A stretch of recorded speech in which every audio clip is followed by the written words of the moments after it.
Sarve bhavantu sukhinah, sarve santu niramayah, sarve bhadrani pashyantu, ma kasyit dukkha bhag bhavet.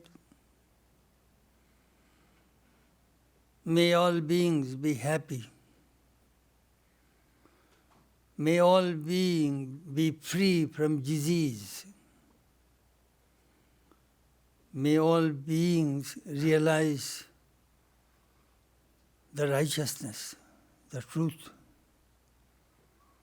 May none be subject to misery. Om Shanti, Shanti, Shanti. Peace, peace, peace be unto all.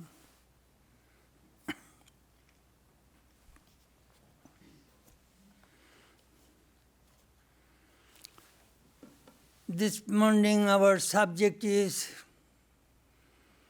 Sermon on the Mount according to Vedanta.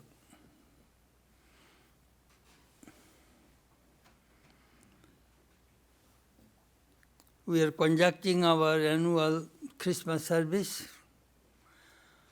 We generally celebrate our Christmas festival with candlelight. We decorate our Christmas tree, sing Christmas carols, read the Nativity of Christ, and tell stories about Jesus. Then on Sunday, generally we do our regular service. I was curious how other Christian traditions of the churches, how they conduct Christmas service. I attended some of them. I attended their midnight mass.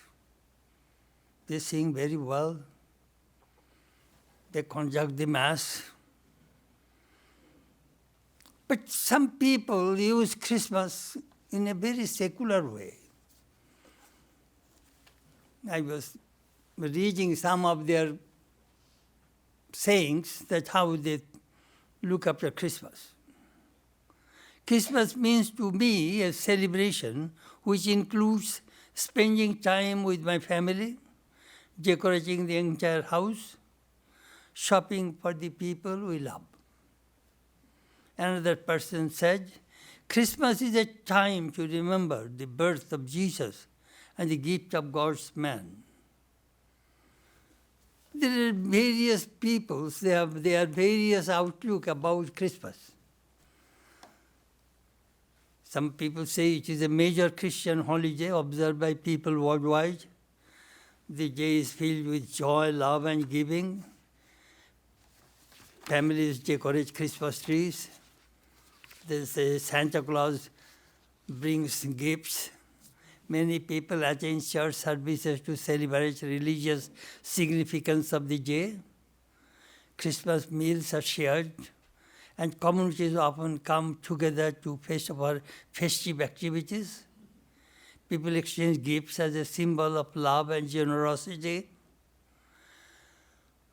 Overall, Christmas is a time of warmth, kindness, and togetherness.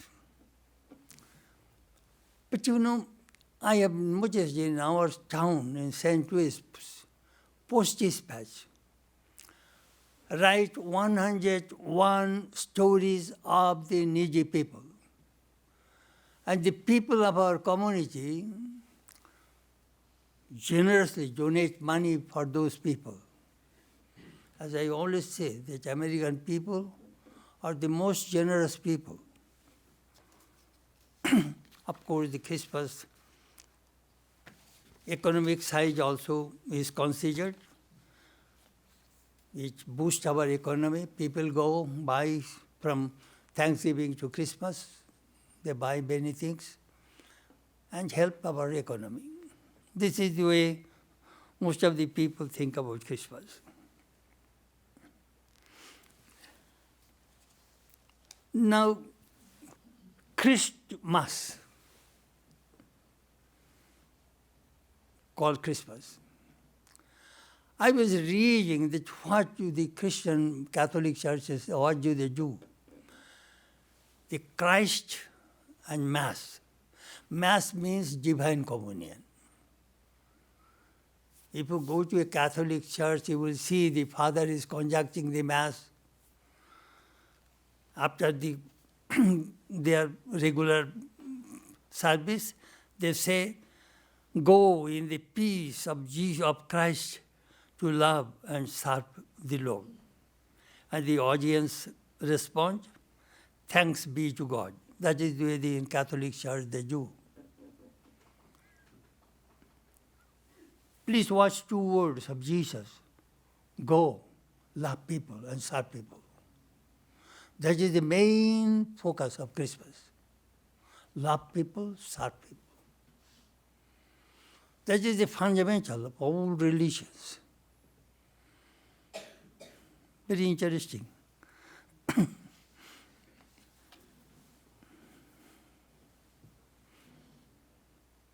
The goal of all religion is to make people happy.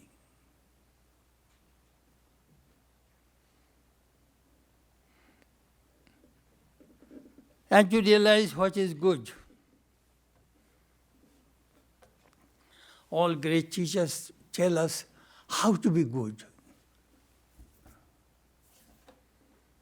How to be good.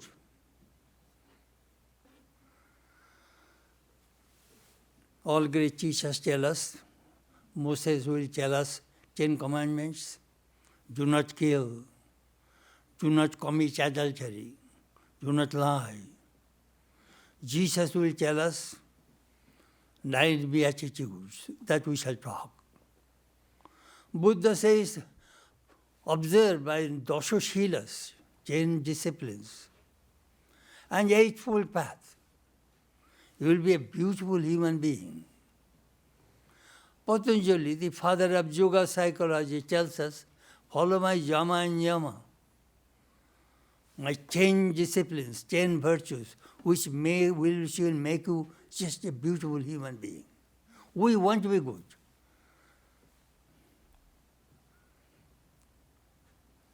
Ahimsa, Satya, Astya, Brahmacharya, non-violence, truthfulness, non-stealing, cleanliness, contentment, studying the scriptures, meditation. These are the ways you can imbibe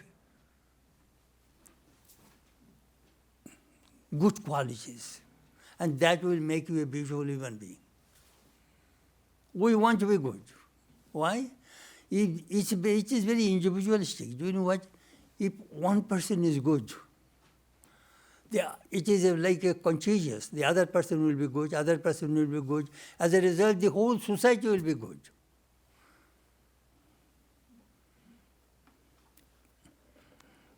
How to be good?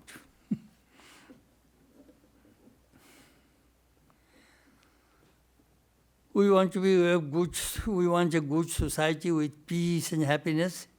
It is possible when we shall be good. Be and make, let this be our motto. In the Upanishad, we find 4 words, Ashishto, Dorishto, Bodhishto, Medhavi. That will make you a just beautiful human being. Ashishto means well-disciplined. Very strong, well-disciplined. Dorishto means steady. You can count on that person. You can rely on that person. Dorishto, dhiro, steady. You know, in your family, if one person, the head of the family is unsteady, the whole family becomes unsteady. If the head of a country is unsteady, the whole country becomes unsteady. How steadiness is very vital in our human life. Dorishto, Bodhishto, physically you must be strong. Nayam Atma Balohine Labhyu. This Atman cannot be realized by the weak people. You must be physically strong. Medhavi, good brain. good understanding. These are the 4 ways you can be a perfect, beautiful, good human being.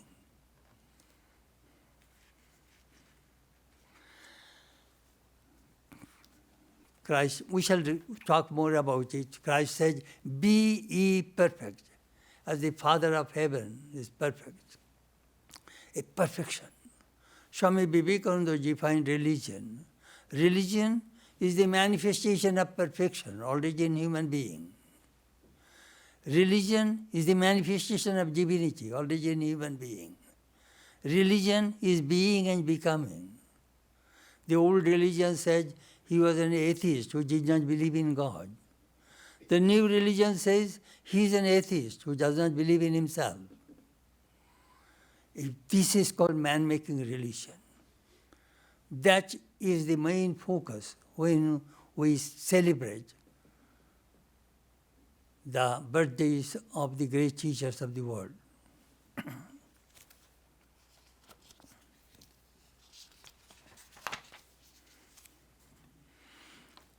Among all religions, the Christian populations are the highest. 2.4 billion people are Christians in this world. Among them, Catholics are 1.3 billion. Then comes the Muslims, 1.9 billion. Then comes the Hindus, 1.2 billion. Buddhists, 535 millions. Jewish, 15.7 million people in this world.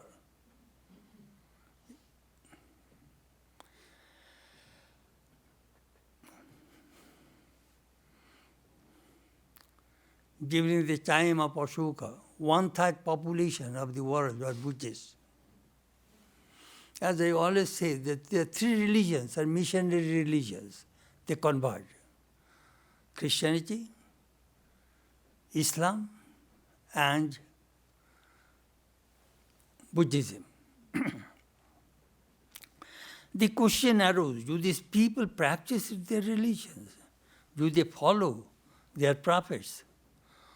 All these religions have wonderful golden rules. As we know, golden rules, Jesus said, do unto others what you expect others can do to you. This is very, very important. All religions have this same, more or less the same edicts or the statements about golden rules.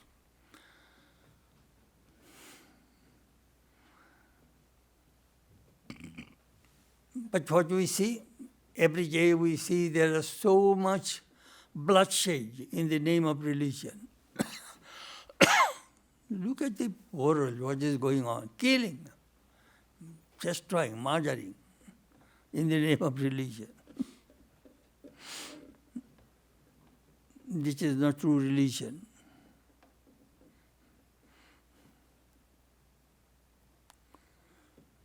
As I always say, that good people are there in this world. I heard one Christian theologian, he said, 93% people in this world are good. 7% people are bad. Their news you will find in the newspaper. You are a good man, your name is not in the newspaper. Very interesting way he mentioned.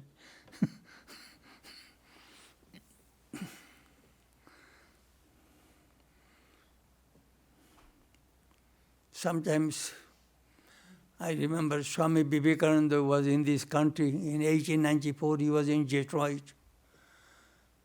He was very popular. Some missionary people wanted to kill him. They spread a scandal against him. They put poison in his coffee. And Sri Ramakrishna appeared before him and said, don't drink that coffee, there is poison. Just see, jealousy, hatred. Swamiji said, it is better to live with Christ in rags on the street than to live without Christ in the palace. Love Christ. Follow what Christ said. Then you are a true Christian. I read a book, I read it a few times, by Bertrand Russell, a famous English philosopher and writer. His book is Why I Am Not a Christian. His first argument, because my parents are Christian, I am a Christian, I don't believe it. Because I am born in a Christian country, I am a Christian, I don't believe it. In this way, he went on arguing that then he says, in olden days, when St. Augustine, St. Thomas Aquinas said that they are Christians, they meant it. They meant it. They followed what Christ said. Thus, they developed Christ-like nature, and their whole life was saturated with Christ consciousness. They are true Christians.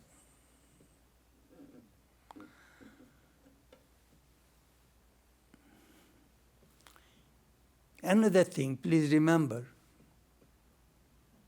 all teachings of Christ are not for everybody. I am a Ramakrishna monk, Vedanta monks. All teachings of Ramakrishna is not for me. Some teachings are for householders, some teachings are for the monastics.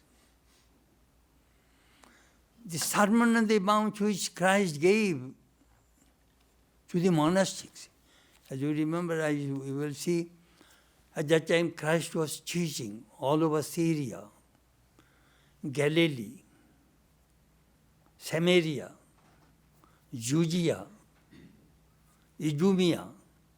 These are the 4 states on the coast of the Mediterranean Sea, all Jewish settlements. Christ was teaching these areas. Then he found the multitude followed him. Why? Because he was showing miracles. He is giving eyes to the blind. He is giving power to walk to the lame. So the people flocked to be cured. Miracle. Why did he show miracle? Just to prove to the people that I am coming from high. God, I am the Son of God. God gave me the power. That is the reason people followed him. Then he saw too many people. Then he selected his 12 disciples and went to the mount. That is there he gave this special sermon to his disciples to carry his message. So these teachings are very, very important. That is the reason you will find in the Matthew, in the very beginning, he put these teachings of Christ. That is the essence of Christianity. And then he went on talking about his life and other stories. So these teachings are the quintessence of Christianity.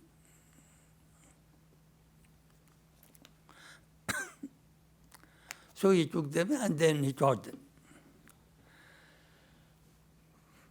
Bertrand Russell continued. You see, Christ said, resist not evil. If anybody smites on your right cheek, turn to the other, your left to the other person. He said, the Prime Minister of England, I know he is a very good person, a true Christian. I shall not advise you to go and slap on his face to prove that he was a true Christian or not. It is most probably just taught in a figurative way.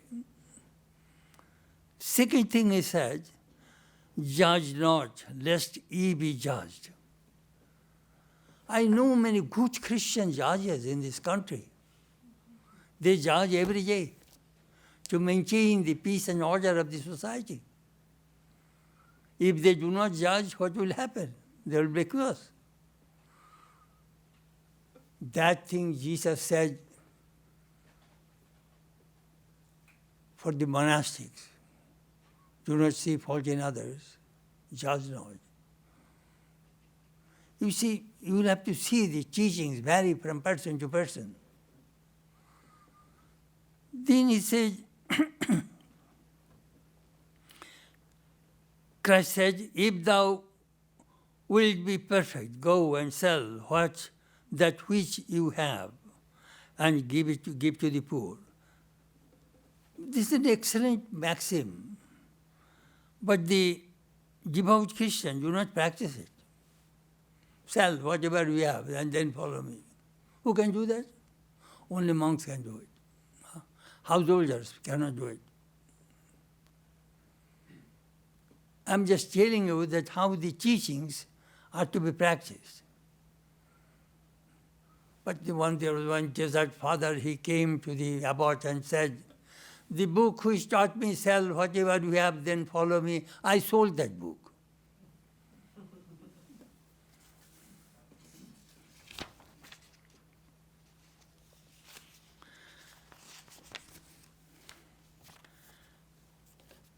And now the beatitudes.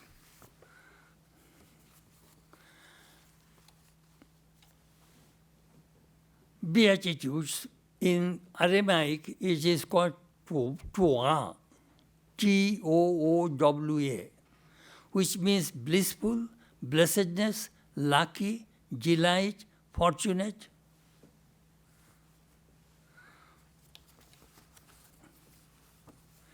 "400 years before Christ, Plato wrote about good life.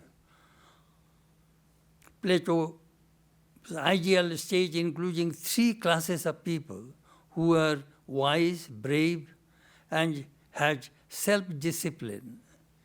Jesus' conception of good are expressed through these beatitudes. The good life includes humility, justice, mercy, compassion, service, all based on love of God and love of fellow men. That is the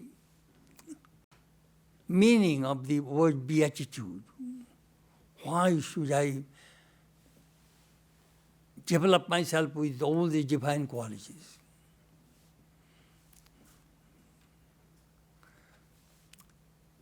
In India, do you know when we say thank you, thank you.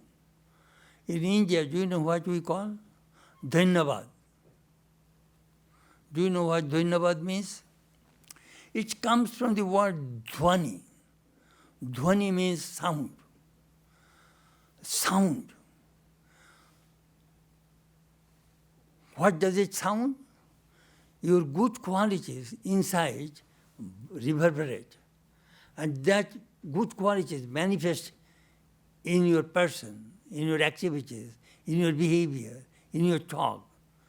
Whatever inside, that comes outside. When good things come out from your inside, outside, we call it thank you.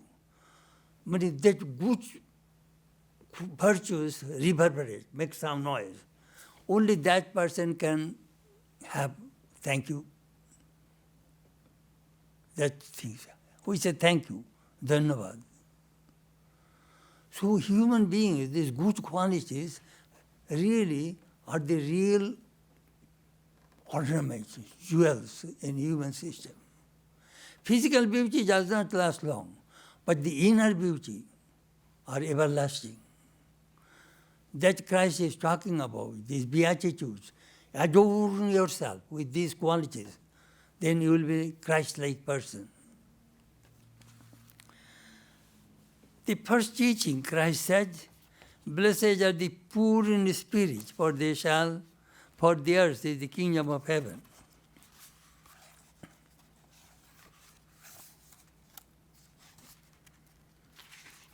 I remember this Sermon on the Mount, according to Vedanta, this book Swami Prabhupada wrote. So I still remember it was 4th of July 1971. I was in Trubhuko Monastery. Maharaj was there. I worked under him for 5 years, 71 to 76. I was telling Maharaj, this kind of book we do not have in our language. Then he said, why don't you translate it? So I translated that book in my Bengali language. Poor in spirit, which means humility. These words of Christ we shall try to understand from Vedantic standpoint. That is the main purpose of this lecture. How Christ's teachings we can practice it. We Vedantis, Hindus. Christ is a God-man, is an avatar. His teachings are not only for Christians. It is universal. It is for all people in the world. If Christian people think Christ is our only God, then it will be a sectarian God. It will be that God will be very small. Our God. I remember once I was in Channel 4, Confluence, in the early morning. They have a program in the television. I was interviewed. That person asked me, Swami, Hindu God, Christian God, Muslim God, Jewish God, are gods different? I answered, when the sun rises, can you say that is the Hindu sun, Christian sun, Jewish sun, Muslim sun? Can you go and put a stamp on the sun? Swami, I got my answer. Let us go in front of the camera.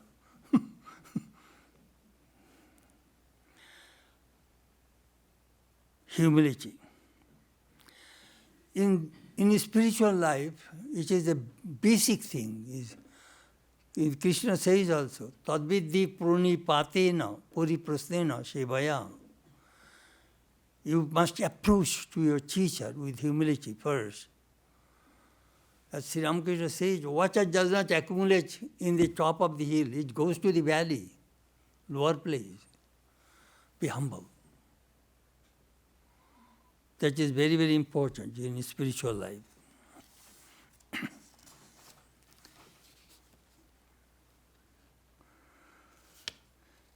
Poor in spirit means to be humble. Humility is the realization that all your gifts and blessings come from the grace of God. To have poverty of spirit means to be completely empty and open to the word of God. When we are empty cup and devoid of pride, we are humble. Humility brings an openness and inner peace. I remember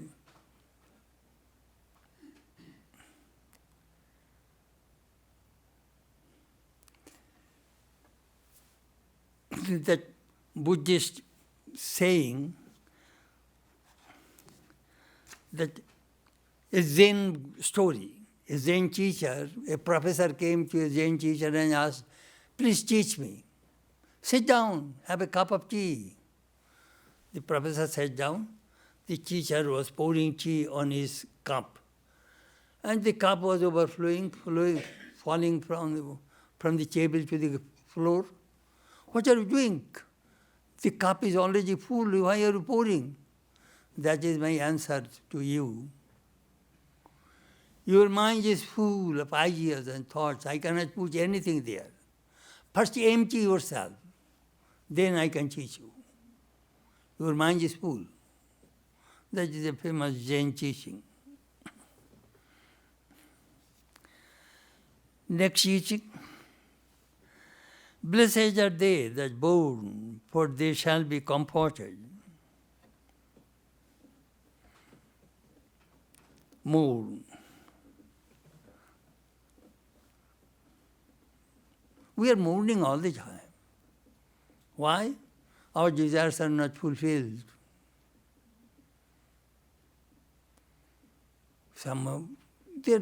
Most of the people will say they're mourning inside. There's a story in the Upanishad, Narada, a great sage, came to Sanat Kumar and says, Aham Shochami, I am submerged in grief, I am mourning. What do you want? I want to be free from mourning. What have you studied? I know 64 branches of learning. I know all Vedas, everything I know, but I do not know the Atman. I know everything, but I do not know myself. That is the reason I am mourning. How to attain the Atman, then he gave the lessons, teachings.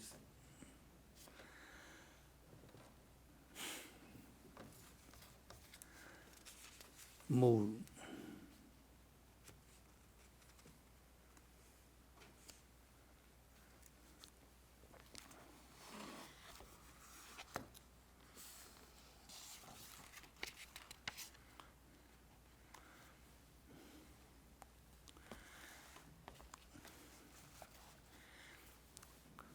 There is a letter by St. Paul to the Romans, chapter 8, 35 to 41. There Paul wrote to the Romans, look, as I was telling the other day, that famous song, Quien me separará del amor del Dios. A famous, they adopted that song from that St. Paul's letter. Who can separate me from the love of God? I may go through all these persecutions, all these troubles, but nobody can separate me from my Lord. That is called this mourning, that you can, if you have a genuine love for God, that we are looking for, then when you are illumined, when you have realization, you will float in bliss. That is the way we see. It is called Byakulata, yearning, longing.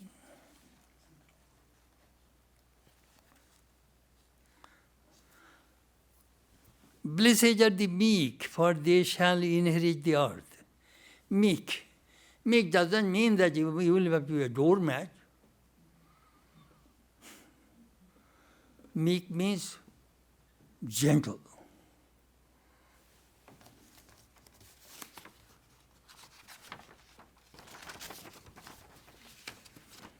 Humble, lowly, modest, free from pride, without arrogance. That is called meek.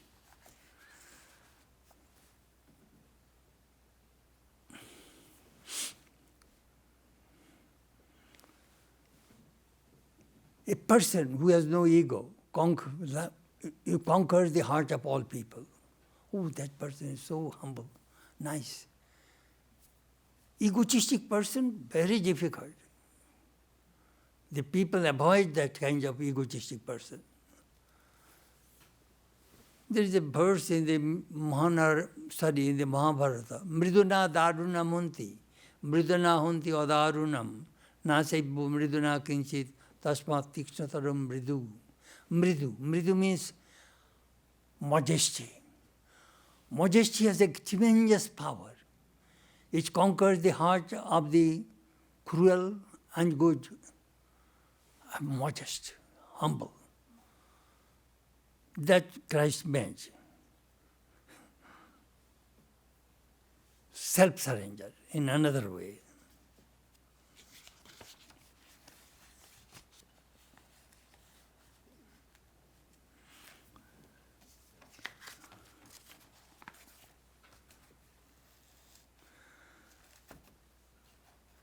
Next, blessed are they who hunger and thirst for righteousness, for they shall be satisfied. Righteousness, goodness, virtuousness, holiness, saintliness, nobleness, righteousness. Hunger and thirst for it. I was reading that, I was trying to understand the word covenant. What does it mean in Christian theology? Covenant is a kind of, they put a condition that if you do this, you will get my grace. Christ is telling that if you follow my teachings, then my grace will go to you. And if you do not, my grace will not go. That is called covenant. You know, when we follow these divine incarnations, unconsciously, their qualities, their graces enter inside us. When we read the life of St. Francis of Assisi, you will see that what happened. That person is totally transformed. Not only that, he even got his stigmata, just meditating on Christ. That is called thirst for righteousness.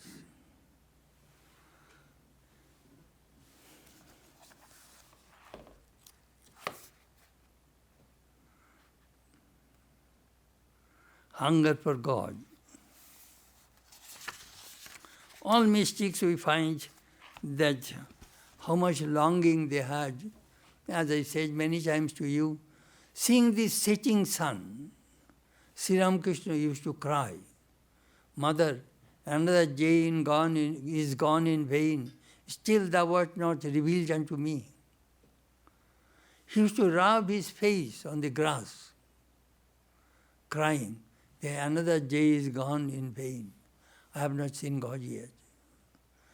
That is called real longing, yearning, hunger for God. And then satisfied. God's grace dawns on him. Blessed are the merciful, for they shall obtain mercy. Merciful, compassionate, forgiveness, pardoning, tender-heartedness, sympathetic, forbearing, tolerant. These are the synonymous words. Love, compassion and forgiveness towards a family member or neighbor will bring peace in your relationship. In Lord's Prayer, forgive our trespasses as we forgive those who trespass against us.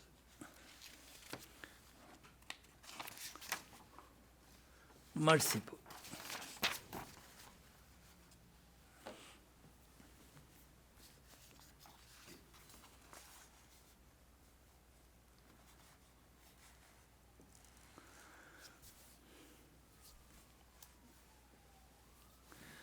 Next, blessed are the pure in heart, for they shall see God.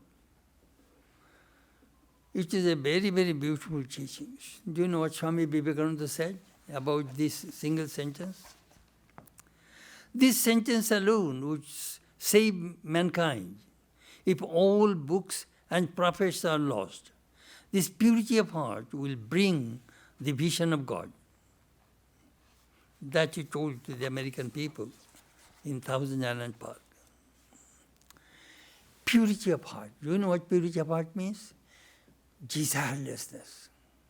Who is polluting your heart? Desire. Worldly desire pollutes the heart.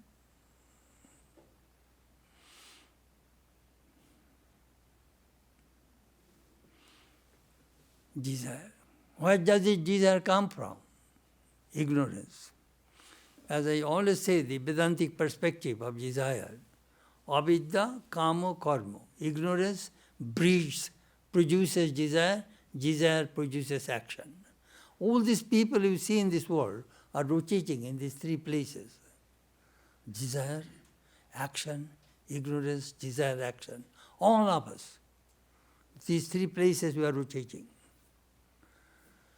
So blessed, Swami, without desire we cannot live in this world. Of course we cannot live in this world without desire. But desire for God will bring liberation, mukti. That is not, generally the nature of the desire is to bind the soul. But desire for God will release the soul. That is the Vedantic way we understand desire. desire, pure in heart.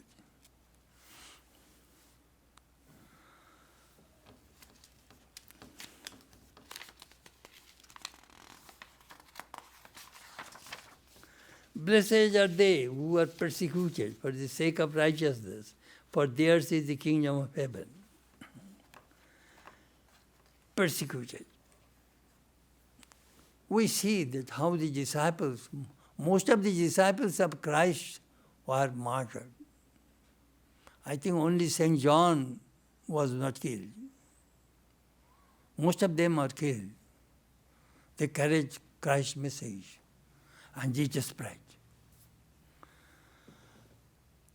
For the kingdom of heaven.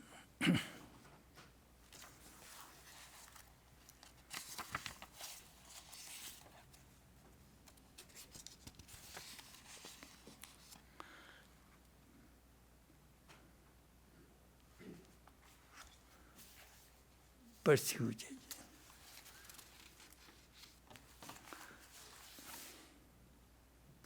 In Manusangita, there.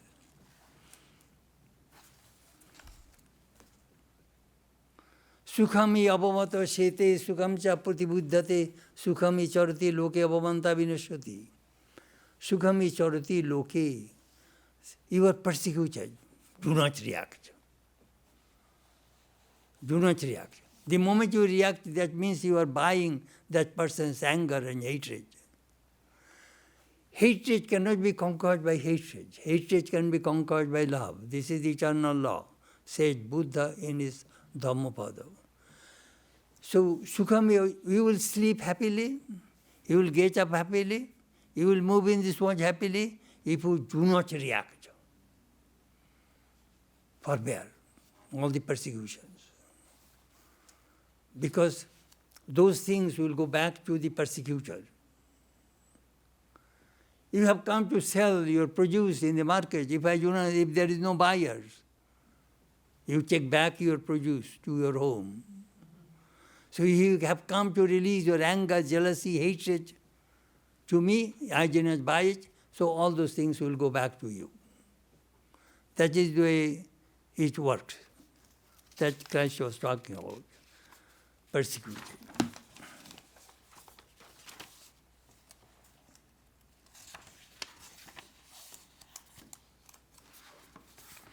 Blessed are they which are persecuted. Blessed are ye when men shall revile you and persecute you, and shall say all manners of evil against you falsely for my sake.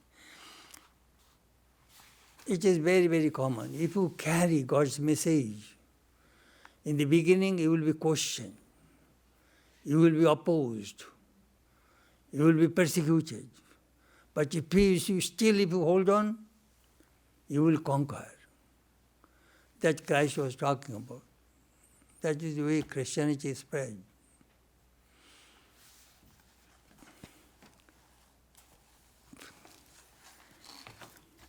Anyhow, I told you in brief some of the beatitudes.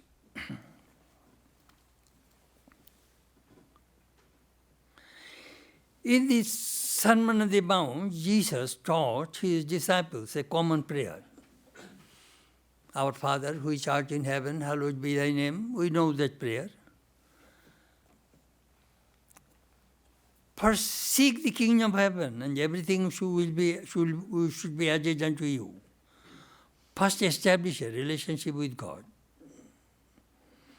Hallowed be thy name. It is just like a mantra which you repeat. Jesus is telling, hallowed be thy name. Repeat God's name.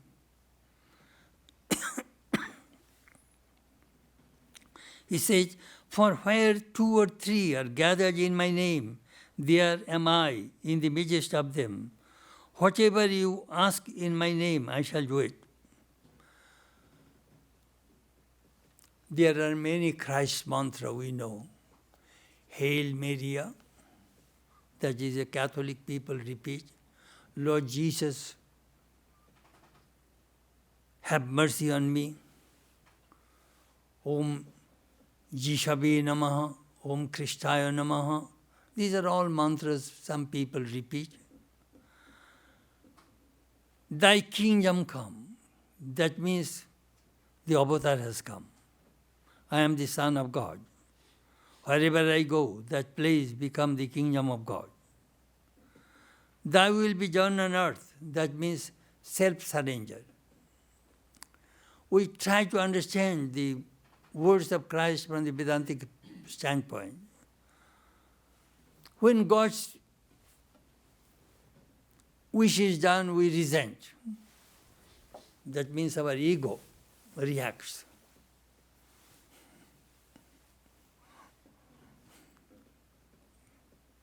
Thy will be done. See Ramakrishna's famous story, everything is the will of Lord Rama. Give us this day our daily bread. What is that bread? Jesus says, man cannot live by bread alone. But some people say, well, it is perhaps whole wheat bread or multi-grain bread. Some people think about bread.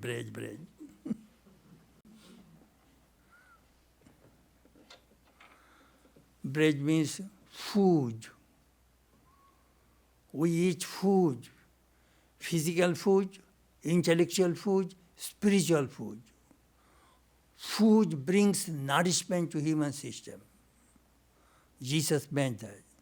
Our daily bread, daily, we need nourishment. We want to make our body, mind, intellect, spirit strong. That Christ meant.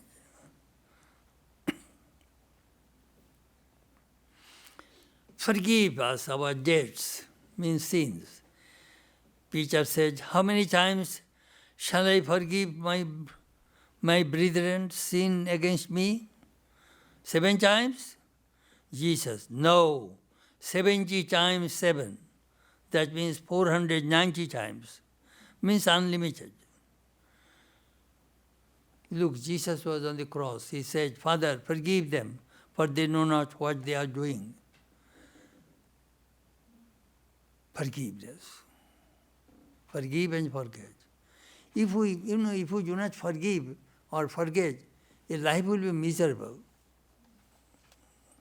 Some negligible things, just avoid. Why bothering all the tidbit little things? Oh, he said means I must take revenge. Don't do all those things. Forget it. Lead us not unto temptation. Temptation comes in every spiritual seekers, especially the prophets. Jesus was tempted in the desert. The Satan tried to tempt him. Get thee behind me, Satan. Jesus roared.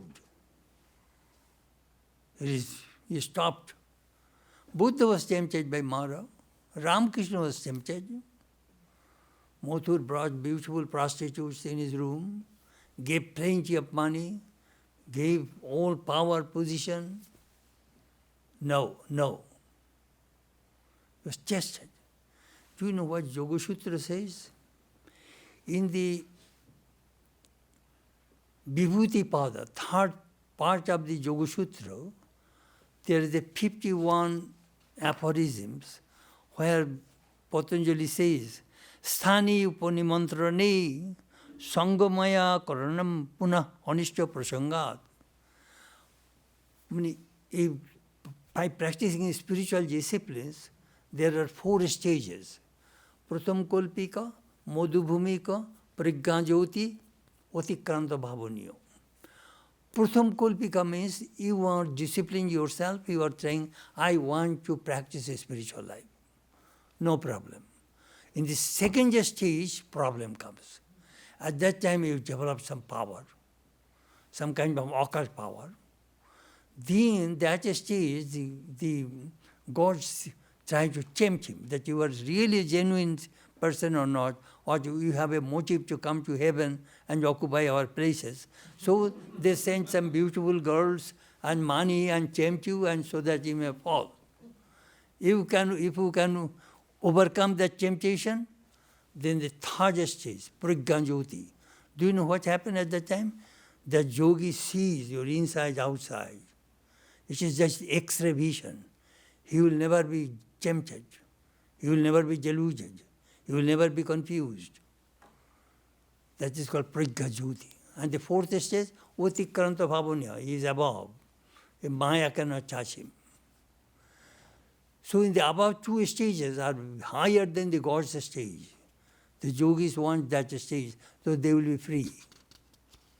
They will be completely liberated. Very interesting. A lot of temptation comes.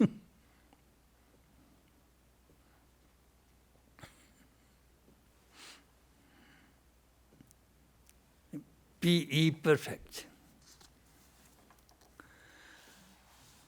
That section is very, very important, this perfection. Here, the salt and the earth.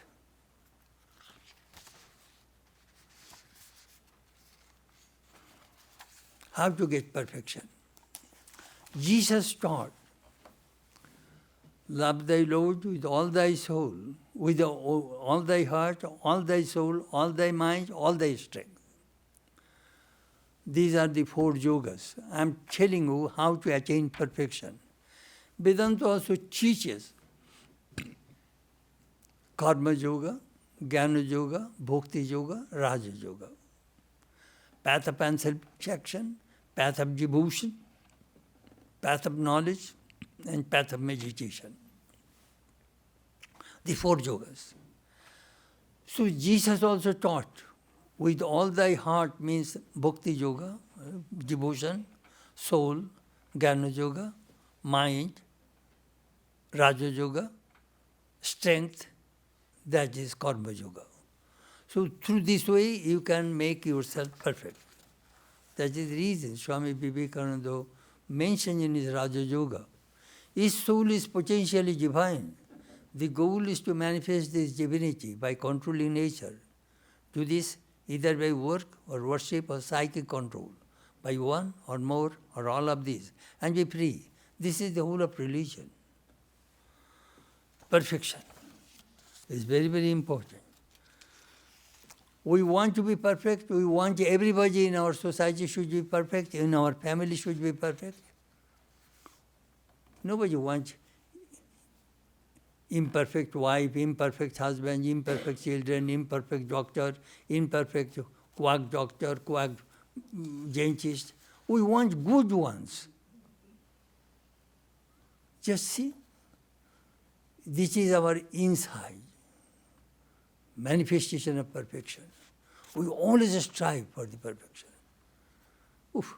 When I work for proofreading and all these things, I want to be perfect. I want to see my mistakes.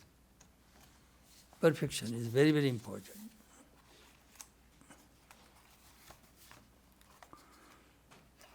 No man can serve two masters, for theirs he will hate the one and love the other, or else he will hold to the one and despise the other. He cannot serve God and mammon. That's a great saying of Jesus.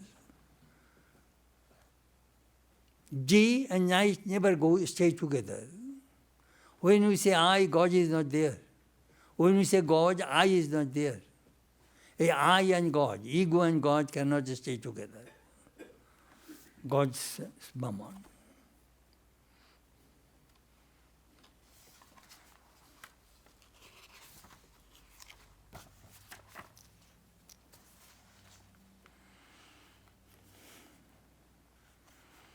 All things, whatever he would that men should do to you, do even to them, for this is the law and the prophets. As I said, that is the golden rule in Christianity.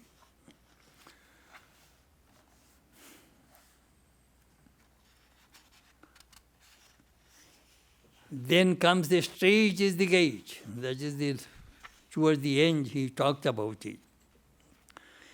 Enter ye at the straight gate, for wide is the gate and broad is the way that leadeth to destruction. And many there be which go to in thread. Because straight is the gate, narrow is the way, which leadeth unto life, and few there be that find it. It is very difficult.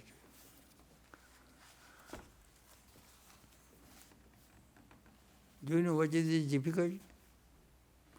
Watch human beings who wants God.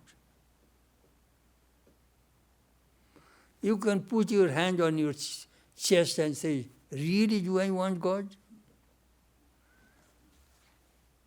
That Krishna says, Manushyanam sahasreshu kushit jatatu siddhai. Among millions, only few people come to religious life. And among them, only few will succeed. Because the door is very narrow. You are working on the sharp edge of a razor. There is a danger to cut. Spiritual life will give you freedom, bliss, eternal bliss,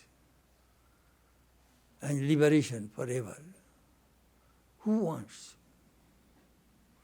That Sri Ramakrishna used to say, people shed yak full of tears for wife, for children, for money, but who weeps for God? Very few. I remember once I told in Hollywood, Sri Ramakrishna says, if you can cry one day, one night, you will see God. So one actress went to her home and began to cry. Then after a few days she came back and said, Swami, you told me that if I cry, God will come, but God did not come. Then I said, how many hours did you cry? Oh, Swami, after 3-4 hours I cried and then I fell asleep. And Sri Ramakrishna said, 24 hours. One day, one night you go and cry again. Some people take it literally, you know.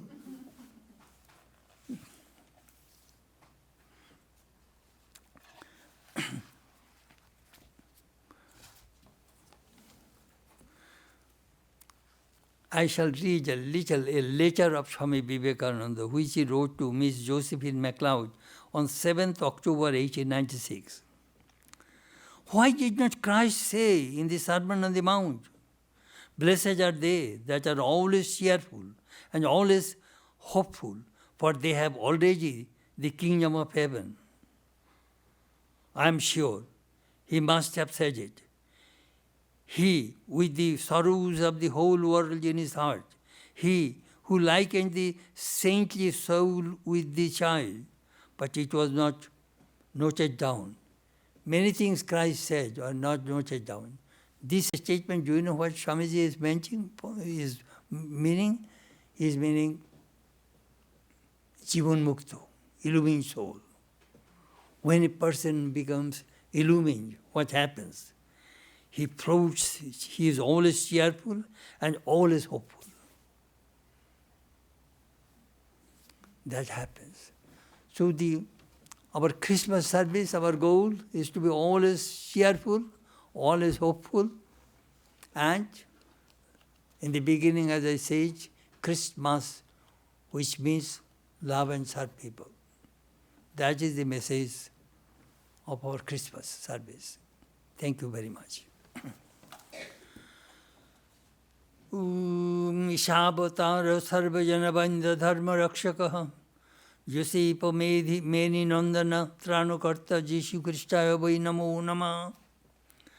My salutation to Jesus Christ, an incarnation of God, who is worshipped by all, protector of righteousness, embodiment of compassion, who is the son of Joseph and Mary, and the Savior of the world. I offer my salutation to him again and again. Om Shanti, Shanti, Shanti. Peace, peace, peace be unto all.